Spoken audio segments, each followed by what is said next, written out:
I hate to sound like a grandpa, but so much of this I attribute to social media, because years, 20 years ago, 25 years ago, everybody knew that, Bob and Annie down the road were a couple of arseholes, but you never ran into them and you never interacted with them. And now Bob and Annie have Facebook and they get their news from Agnes, and that's been multiplied, exponentially a gajillion times. And so much of it comes from that. It's like, well, I saw on Facebook, really? Really? It's amazing what people will buy into. Yes. And I mean, even when I was a kid, I had parents that read 3 or 4 different newspapers. Yeah. 5 different, once in a while, on a Sunday, Dad would get the New York Times. He'd treat himself and spend, like $4 on a Sunday New York Times that he'd go downtown and get from the cigarette place. Yeah. And it's amazing just how well versed they were. They didn't just sit and watch the local news. Mom and Dad flicked through everything. And I learned, like, really as a young teenager.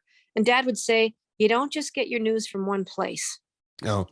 And as a radio guy, one of my favorite things, a couple of years, I rented a place in Vermont for a couple of years, and I would go on Sunday and go to the local news store in town and get the Boston Globe, the New York Times, the New York Daily News, the New York Post, People, Billboard, Rolling Stone. Like as a guy who was on the radio, I wanted to be super well informed, and I used to relish it. I'd find a big comfortable chair, and that goddamn New York Times on Sunday, that'd take you 2 days to get through that thing.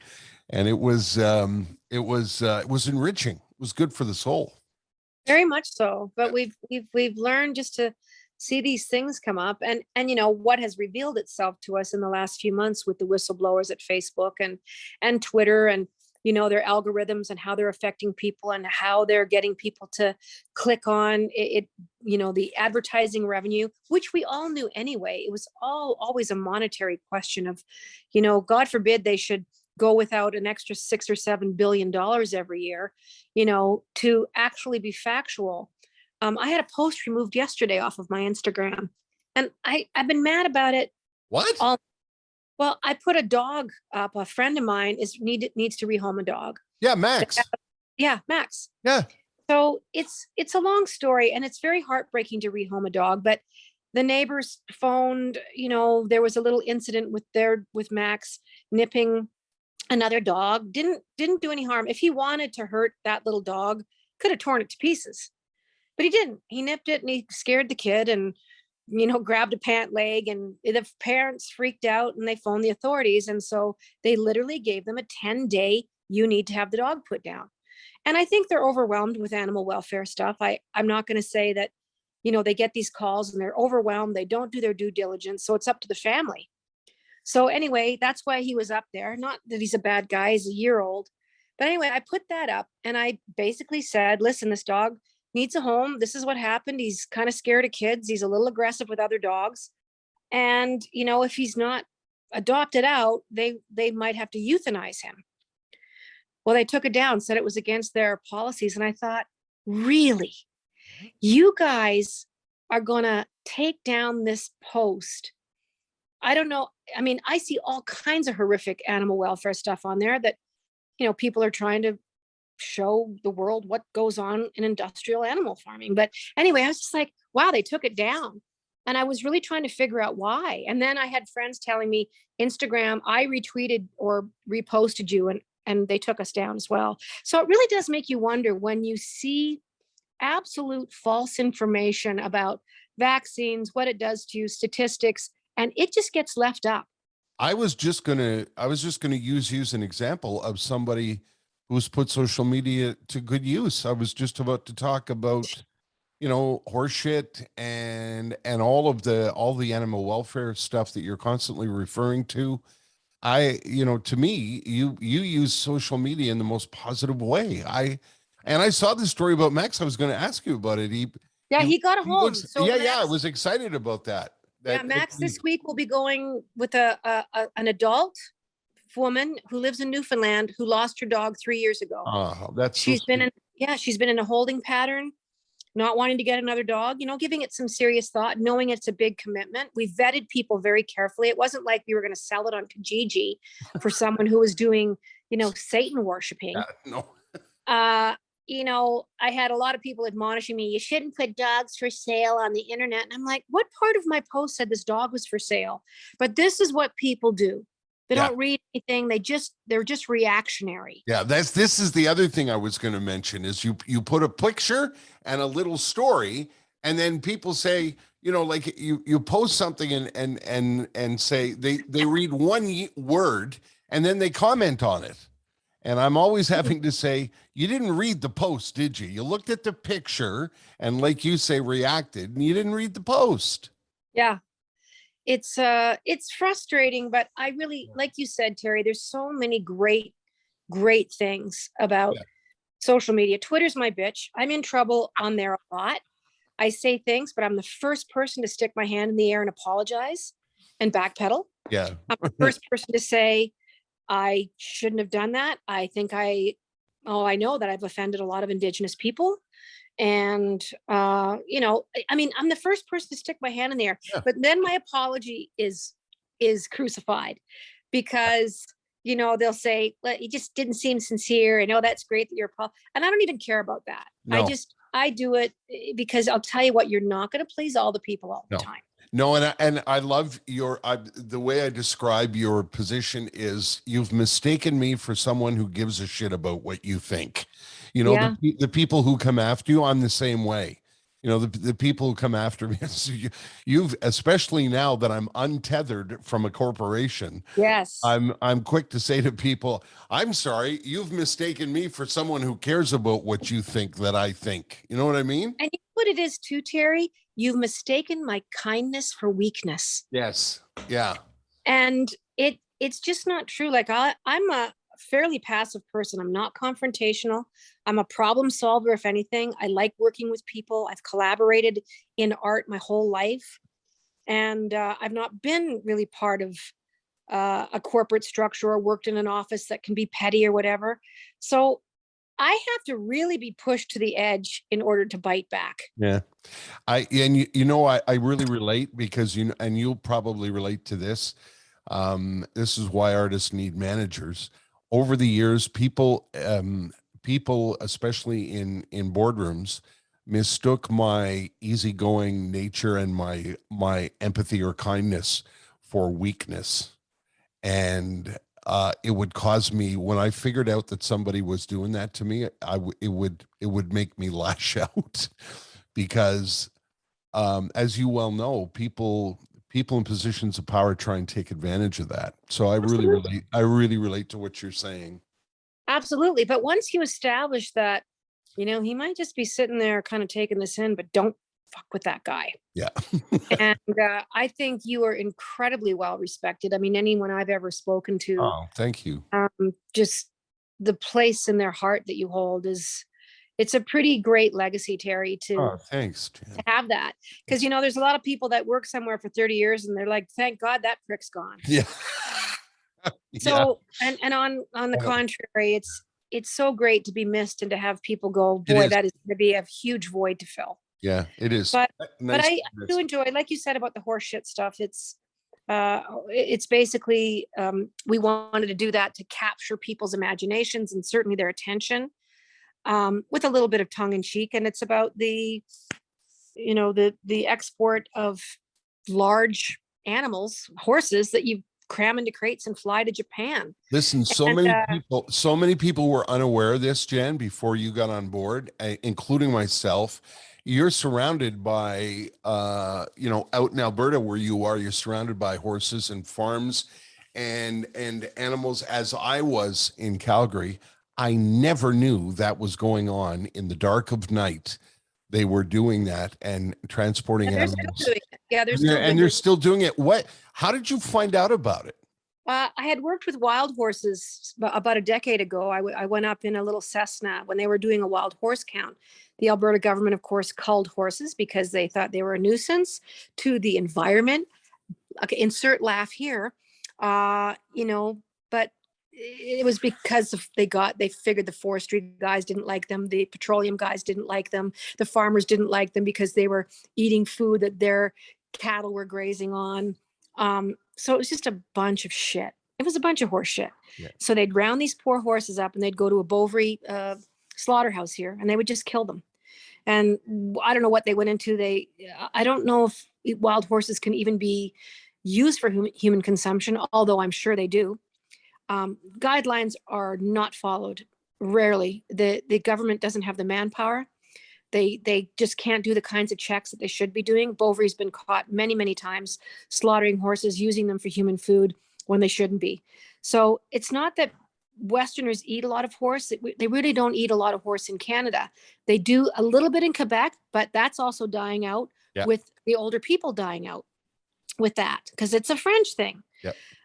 But the big horses, this company moved up 2006 from the States because they banned live exports in the States. So this guy, Shorno Company, they brought it up to Alberta because Canada supplies most of the world's horse meat.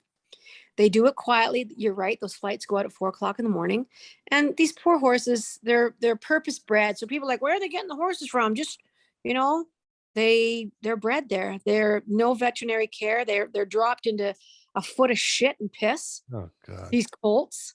And in 18 months, they're in a crate going to Japan. And they're used for sashimi. They're not even, I shouldn't even care what they're used for, but it bothers me that the Japanese should be using their own land and their own resources if they want to eat horse. I don't believe in that kind of agriculture. I do not believe in shipping animals great distances at the peril of the animal. This has gone too far. Industrial animal farming has gone too far. We're eating too much meat. I remember being a kid, it was a Sunday dinner that you'd had meat. Yeah. Yeah. Roast beef on Sunday. Same in our house. Gosh dang. And the rest of the time we had lots of chilies with just beans in it. We had spaghetti with tomato sauce. Yeah. We had grilled cheese sandwiches. Yeah. We did not have a goddamn pork chop every second Sunday. We weren't doing Cuban bacon ciabattas and all this shit. So now people are having 3 meals a day with meat in them.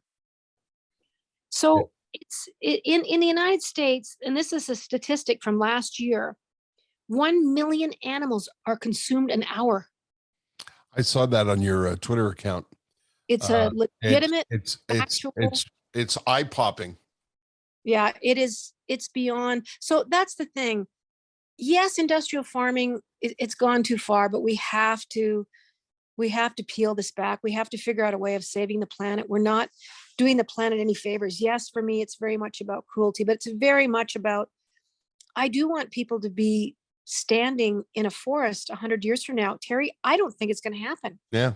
It's the speed at which we have destroyed everything in the last 200 years. And keep in mind, we've been here for several billion. And in 200 years, human beings have and that is gobsmacking to me. But fine, I'll stop harping on this. The nice thing that has happened from this, you're right, awareness. And the Liberal Party, as part of their re-election platform 2 weeks before the election, put banning live horse export on their platform. So now we have a means to go after the government. This was a campaign promise. It's no longer trying to get their attention. We got their attention because they wanted the votes. We had 80,000 people sign that petition. Wow. That's was going to be my next question for you, Jen.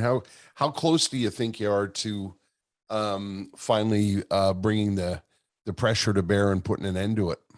I think we can get something on the table in the next 18 months. Great. And I think we can have this gone in 2 or 3 years. Wow. I do. Well, I believe that wholeheartedly. Canadians don't want it. Yeah. And the tide is changing. Mm-hmm. There are young people out there, Greta Thunberg, Genesis Butler, these are teenagers that are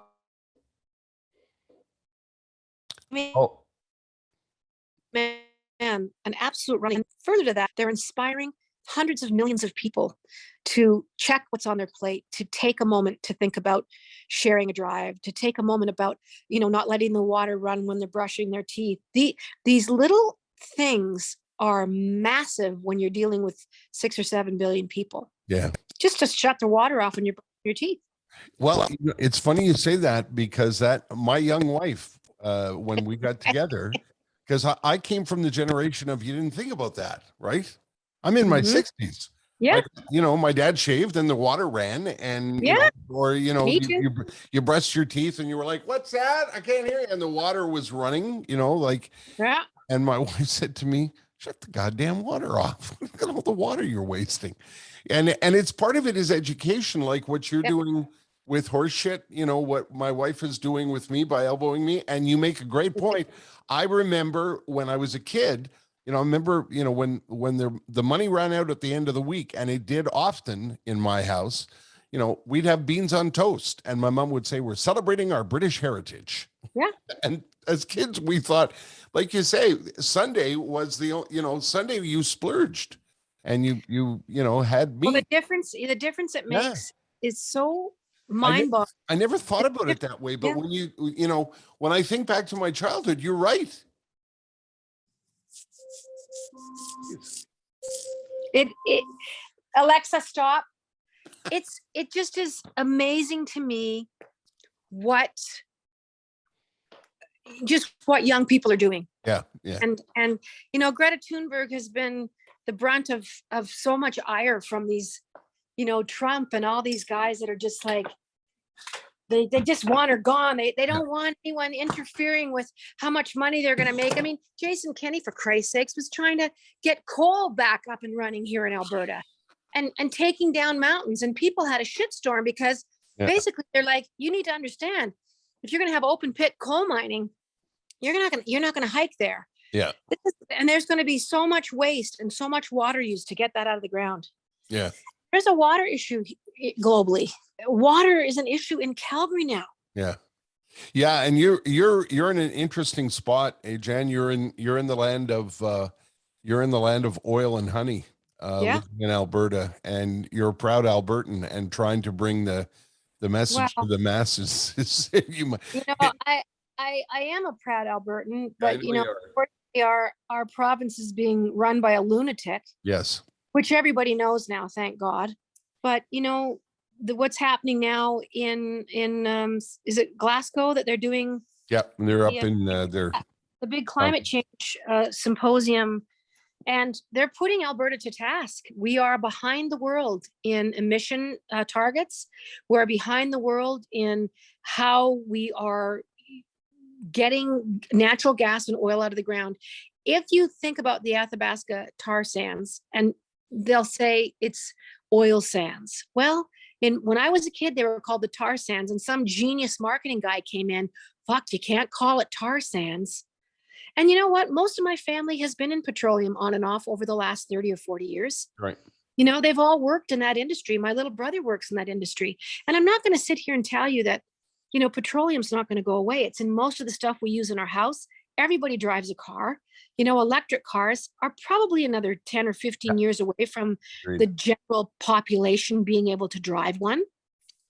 But, at the very least, you have to think about reclamating, fixing the land that has been completely annihilated.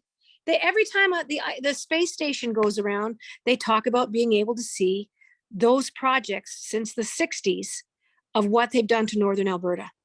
And it's never been fixed. Yep. Which they said it was going to be. And now oil's back up what? The prices are really crappy. Part of the issue is, as you point out, it's in everything. And I'm like you, I'm a big believer that electric cars are coming. But I'm not ready to give up my car yet. Until especially somebody that lives in rural Alberta or a half an hour from a Sobeys, or needs to travel a lot.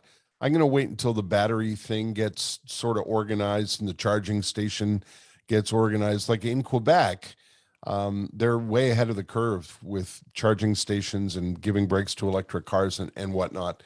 But I agree with you. I think that's about 10 years away. Well, it's an industry that does provide a myriad jobs in so many different parts of the economy. But, you know, at least get your heads out of your butts and do it properly. Yeah. Have a little bit of care about what the repercussions of all of this is. And never mind that, you know, you've got this group of individuals that are just adamantly standing there. No, no, no, we do it great. We do it better than anyone in the world. And the whole rest of the world is looking at Alberta going, no, you don't. Everyone is digging oil out of their own countries respectively. Yep. But Alberta is one of the few places on the globe that really lacks behind. That to me is embarrassing. So they can't sit here and claim to do it better than everybody else, because they're not. Because in order to do that, you have to care about the planet. You have to care about the water that you're using, the lumber that you're taking down, like fracking. Like, what a genius idea that is, you know, causing earthquakes. And they will do that until something catastrophic happens. Yeah. Yeah. And then they'll stop. Let's talk about something really cool I thought you did for Alberta. You convinced the Fancy Pants people in Toronto to shoot Jann for CTV in Alberta with Alberta crews. How did that happen? And a number of people said to me, how did Jann convince the suits in Toronto to let her? And I said, well, she's got clout, and I'm sure she put her foot down. Well, and said, I my want to shoot at home. My mom was sick at the time, and I just couldn't be away for 2 months. I couldn't do it. And we have the resources here. I think the story lent itself to being here. And there's great crews here. I mean, Alberta is a world class. In fact, we're slated for the biggest year in movies and television that we've had since we've been doing that kind of stuff here. Yep. So yeah, 2021 is online to be a huge, huge year for the arts, for film and television. So it was when I just said, I'm interested, but I really want to stay here to do it. And they're like, oh, I don't see why that's not possible. And I just thought, wow, I really thought it would go away. But yeah, we shoot it here, and hopefully we'll get a chance to do a 4th season. We employ like 140 people on the show, and there's millions of dollars that pour right into Alberta. Oh. So I'm very proud to be part of supporting an industry that is certainly a viable option to put a lot of jobs on the table and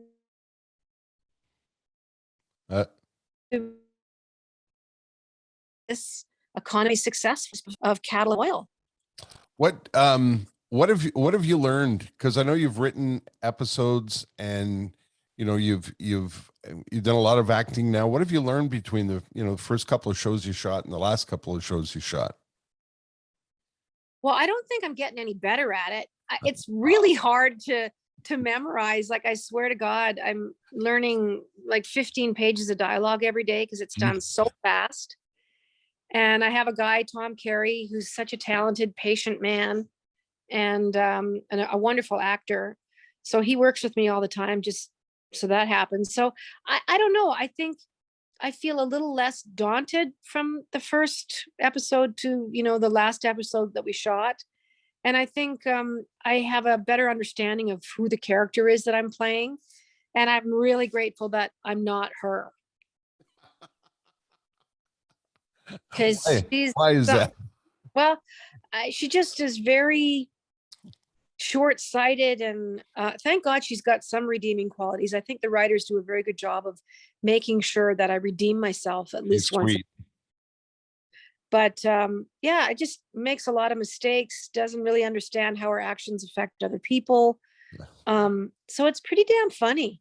Yeah, I can't wait. I think it's tonight, the episode with the big pink dress, isn't it? Yes, it is. It's a gender reveal party that I agreed to go to because these people are going to give me $100,000 to go towards my record.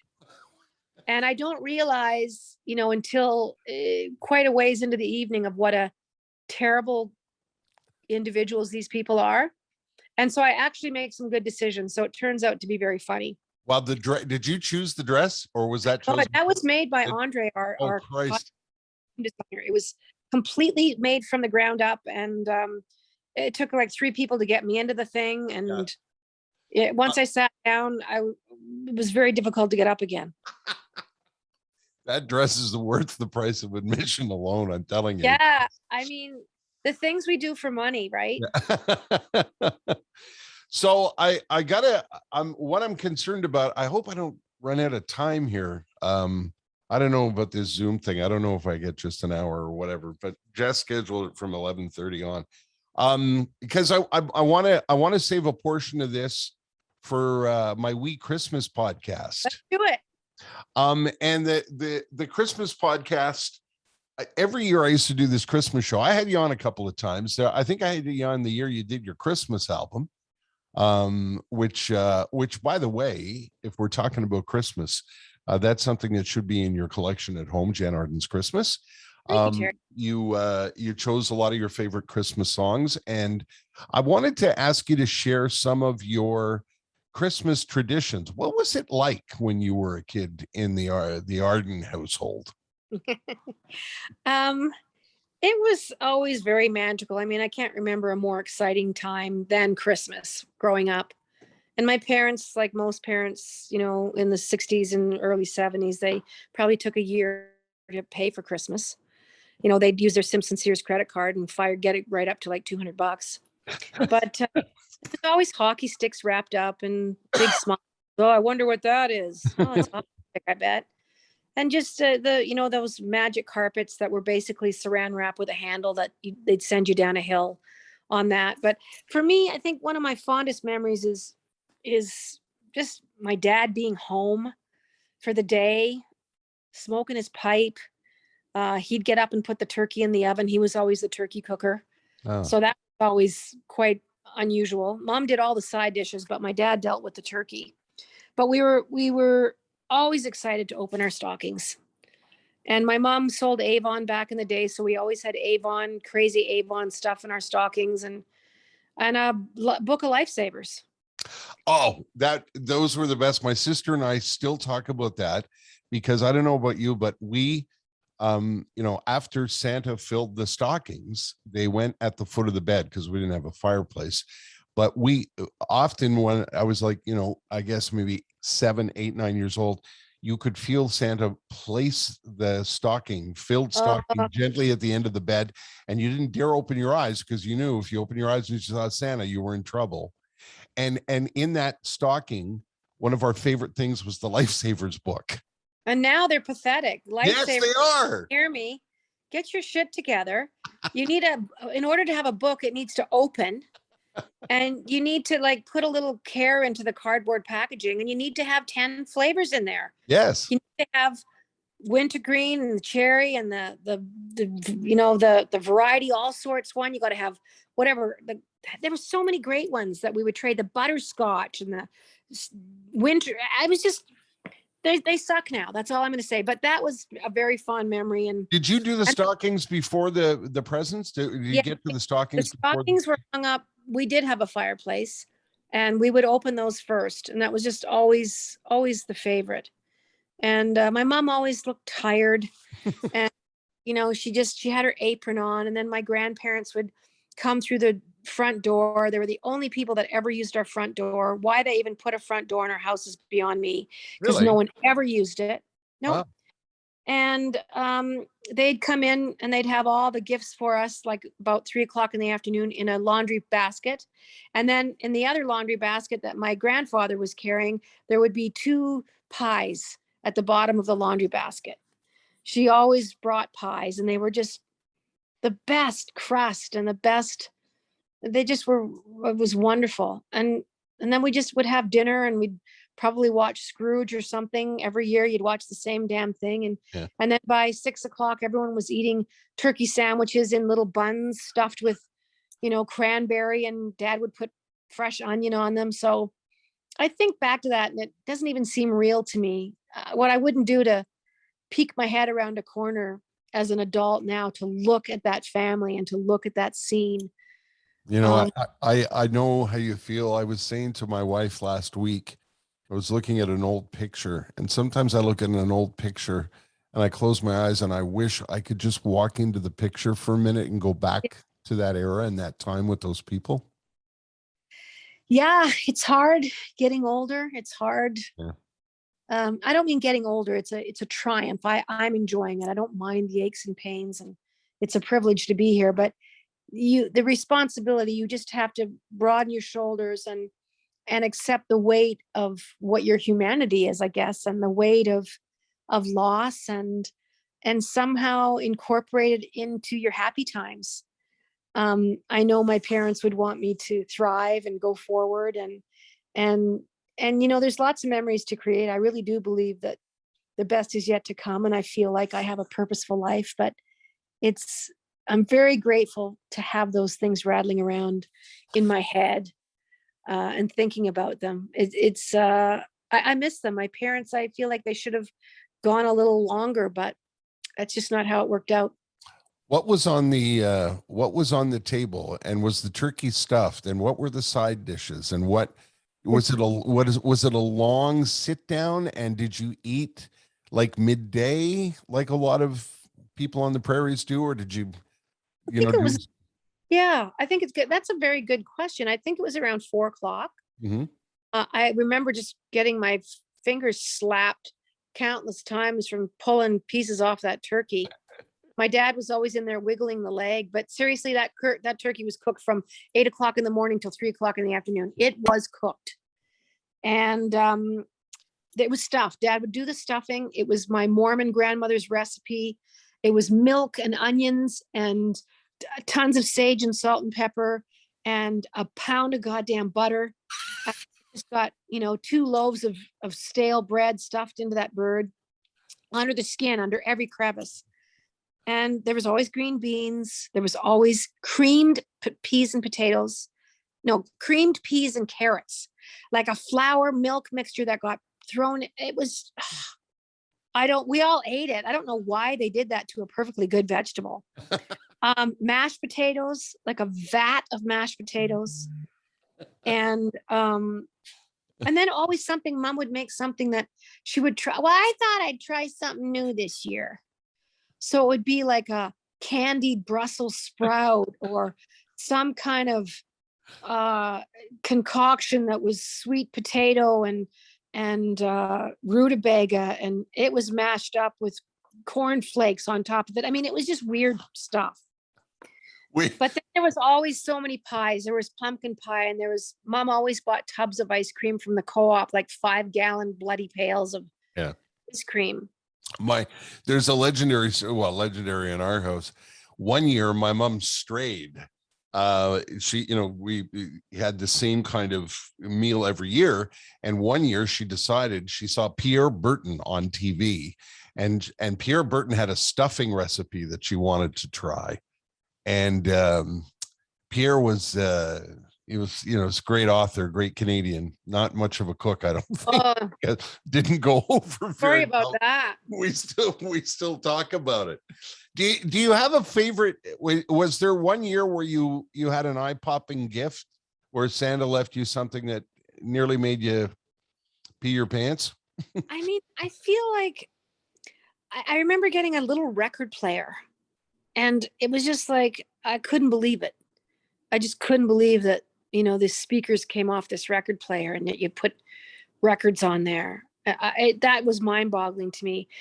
Skis one year, getting Rosinol skis was just like, holy crap. But I liked everything. My mom knew better than to buy us clothes and things like that. Yeah. But I remember in my 20s, they were still having us, out to the house in my late 20s, and Mom would get me luggage and pots and pans, and it got a little more practical as the years wore on. But I think they always went to such great lengths to make sure that we had stuff, and just wrapping it. And it was always so neatly wrapped. Yeah. I know my mom was up till all hours of the morning wrapping those gifts. I'm sure my dad did nothing. Yeah. In our house, it was, later on as I got older, I remember, a lot of things were, Santa would leave them unassembled. So, Mom and Dad would have to assemble some things to the wee hours of the morning.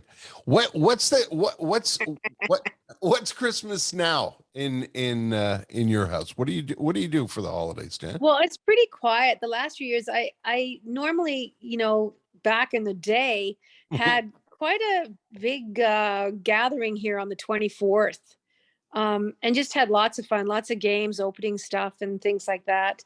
Um, the last 2 or 3 years, 4 years, actually, it's longer than that. I've been going back and forth to Europe. My dear friend Nigel, I'll be going over there just before Christmas this year. I'm actually going to Europe, and he's coming back here with me for Christmas. And I've got a bunch of, not a bunch, but 5 or 6 people coming for dinner and just playing some games and hanging out, watching movies.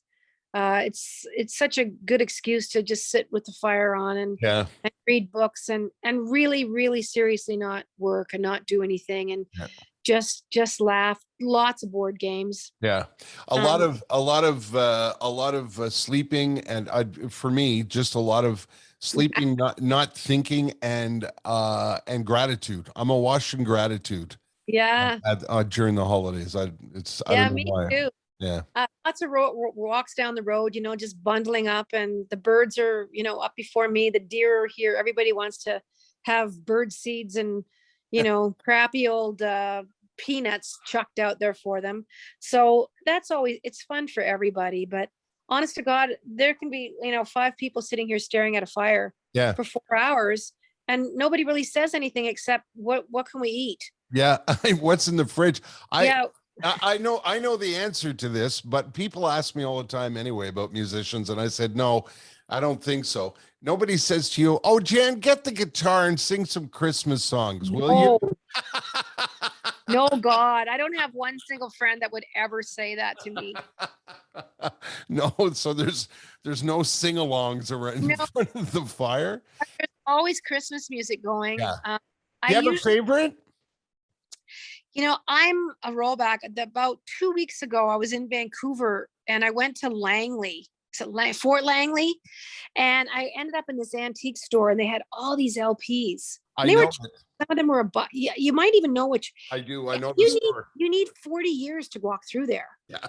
Yeah. And I found a Bing Crosby Christmas record. Oh, wow. And one of my childhood favorites, but I love the oldies. I love Dean Martin and Bing Crosby and Ella Fitzgerald and Barbra Streisand and Bette Midler. There's just so many. Nat King Cole. My God, there's Christmas music. Doris Day, Shirley Bassey, everyone, Petula Clark. That's the kind of Christmas music I like to listen to. I don't want to hear Silent Night where someone goes, but like, where there's the fucking song? Like, what happened here? And they're doing so many hieroglyphics that you don't even know what song it is till the very end. You're like, wow, that was interesting. I'm the same way. It's always standards, and we appreciate vocalists that stay on the melody. I just do that. I just like simple. I don't Yeah, mind the me odd too. remake, but when it comes to traditional Christmas music, I'll tell you what, I think that's what made Michael Bublé's Christmas stuff so unbelievably successful. When I think of Christmas music, I think of Burl Ives, and now I think of Michael because, and he probably doesn't really like it. I think Christmas has been a bit of his nemesis too, but the success he's had is because it's so good. The way he sings those songs, it brings you back to a place and a time that, like you and I were talking about, you want to step into the photograph. Yeah. Why do you think Christmas has been his nemesis? Well, I think there's lots of memes. Yeah. With Michael, I think because he's had so much success with it, Yeah. that of course, like anything else, when people get that successful, people want to kind of like just pull you down. Which it's hard to watch because I've only met him once, and I know you know him. He's one of the nicest people on the He's one of planet. the people. And a guy at his success level, both of his feet are planted right on the ground. He cares. He really is he's very conscientious about the people around him. And I'll tell you what, there's not one single person in his circle that isn't helped or supported by Michael. Yeah. And encouraged. And he's actually in the in our show this year. He's in the finale of the season 3, and he's so goddamn funny. It's such a great part. It was his idea. I can't say one word about it, but it was just a joy to work with him. He was just prepared. His wife, Lou, is one of the, like, she's like Jennifer Aniston in Argentina. She's a huge star. And you just couldn't ask for two nicer people. Yeah. You know, Michael would get you coffee if you asked him. Yeah. Hey, grab coffee. And his sisters are nice. His mom and dad are really nice. Yeah. He was good to his grandparents. Like, he's a good human being. Yeah. I was interviewing a guy who does a trucking company for shows in Quebec called Truck and Roll. And yeah, so you know Gislain and his people. Yeah. And he was telling us about Michael, and he said Michael knows everybody's name on the tour. All the guys, the roadies, the lighting guys. I do, because I don't know. Yeah. I have no idea. People are like, yeah, Frick. I'm like, who is that? He does lights. Oh, Jesus, I didn't know. Like, I don't know what everybody does, and I'm sorry, but I don't. Well, it's tough. This is why I mentioned the story. It's almost impossible to do it. It's like running a company for 15, 20 weeks. Well, and I'll give it to him because his shows are massive. I mean, I'm doing 3,000 seat theaters. He's doing 20,000 seat stadiums. And he's probably got 100 people with him. I've got 25, maybe, on a bigger tour. Right. So, but he just finished a leg of his tour, I think. I think he's finished maybe this week, but he's going back and forth because Lou, his wife, is doing a movie in Argentina, but his kids are everything. Like, something happens to people too when they have a family, and his priorities have shifted, and he doesn't like going on the road as much as he used to because if he can't bring his family, it's hard for him. This is for me because you've been, Christ, you're always so generous with your time, Jan, but it's so nice catching up. This one's for me. Tell me about the Bob Rock experience, because I'm such a fan of Bob's and his ears and his gut. Yeah, he is really such a uniquely, he's just his own. He's his own person, and he's so talented. I mean, I always laugh because here's a guy that's renowned for the work he's done with Bon Jovi and AC/DC and Metallica and like some of the greatest rock and roll stuff ever. Hundreds of records. He's worked with everybody, and writing with him has just been such a joy. I think we've written such interesting things. We wrote another 5 songs for my newest record. Wow. And we were actually finally able to see each other after a couple of years and mix it in Vancouver. But he'll work for 20 minutes. Like, everything, he plays everything very loud. So playback is like, oh my God. A lot of times I put earplugs in, and that's just the way he mixes. But then he can mix really quietly. Anyway, he'll do that for 20 minutes. Then he'll just sit back in his chair and he'll have a lemonade and he'll tell a story about Bob Seger or, the Offspring, or it just doesn't stop. The stories that he has, I wish he'd write a book. He's like, I can't write this stuff down. I think you told me the story. Didn't Bob Seger do a lot of his guitar solos in a Lazy Boy? He sang in Lazy Boy. Sang in a Lazy Boy. Yeah, Bob told me that he carried it in a big anvil case, and it would show up, and he'd sit in this chair and sing. Oh. I mean, I don't know how true it is, but Bob tells a story that it's just hilarious. And the stories about Metallica, the stories about just all these people that he's worked with, everybody, I think, just adores him. He's always a member of the band. He's so musical. I mean, he and I have butted heads a few times. Oh, that's creative. That's a creative process, isn't it? Yeah. It's always resolved. It's always resolved. I've met interesting people through him, and he just thinks nothing of. I just remember being in the studio and Richie Sambora showed up. Yeah, Richie's going to play something. I'm like, what? On what? Oh, I just thought I'd have him play on a couple things. Okay. So it's just stuff like that. Amazing. It's really mind boggling.